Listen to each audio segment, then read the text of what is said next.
All right, Jason Rona back here in the JConcepts garage, doing something a little different here today. We got some hot new Friday products here that we wanted to kind of show, some things that have recently been released. Kind of got them spread out here on the table here in front of us. And, first thing we wanted to kind of talk about is the new S15 body for the Tekno.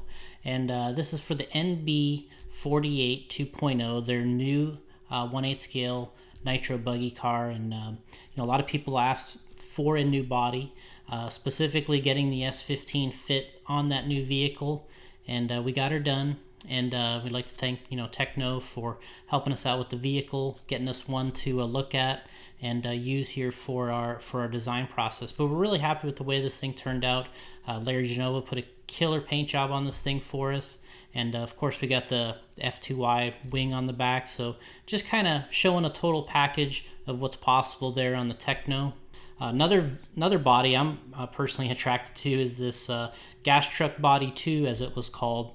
Back in 1996, when Associated was going through some variations on the RC10GT platform, there was some things that were happening with the kits having pull starts, having different types of exhaust, side exhaust, rear exhaust, and what they went to was a little different, softer looking body, and we were able to, in conjunction with Associated, bring this thing back out, and it's a body that fits on the original wheelbase RC10GT, or you can stretch it out and it'll run like you see on my truck here, the flat chassis, little longer wheelbase truck, and something people have actually been asking us for this particular vehicle. So we kind of put this thing with the Clifflet paint job. Dark Side Designs did a nice paint job for us on this thing, kind of bringing that Clifflet look, and we went with some modern decals just because I thought it would.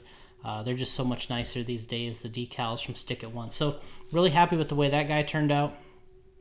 Then the B74, a couple products we worked on with Spencer Rivkin.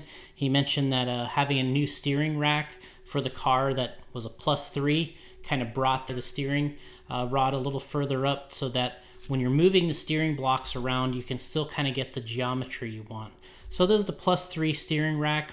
It's a good addition to the car. We also added a hole here in the center. Spencer talked to us about when he sets his trim, his EPAs, his dual rate and everything, he likes to make sure that those everything is parallel to each other. And we came up with this idea using our top plate.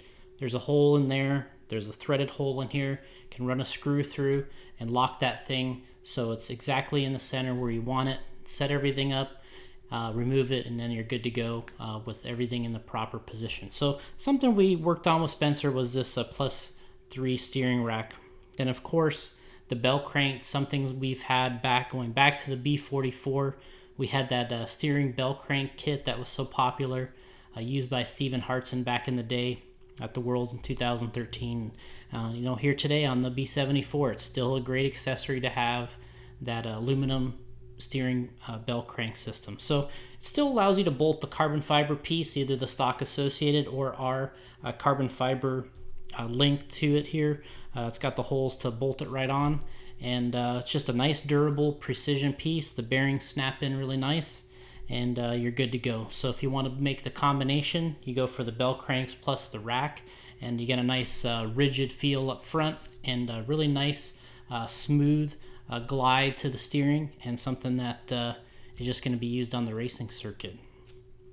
Another item, we've got the RM squared, the flywheel wrench, and this is something that we're working together with Ryan on, something that he was using on his race car for the Mugen. Basically something that he can use to really control lining up that flywheel and getting things kind of assembled and built properly and with a lot of consistency. So we're working with Ryan. He's going to get us a little instruction video how he recommends using this later on, but this is something that it's a new product too, and just something we wanted to include here on Friday, just kind of show a little bit about some new releases and things that have come up here in the last couple weeks. And we're really proud of these new products, and stay tuned, and thanks for joining us here, and have a good weekend.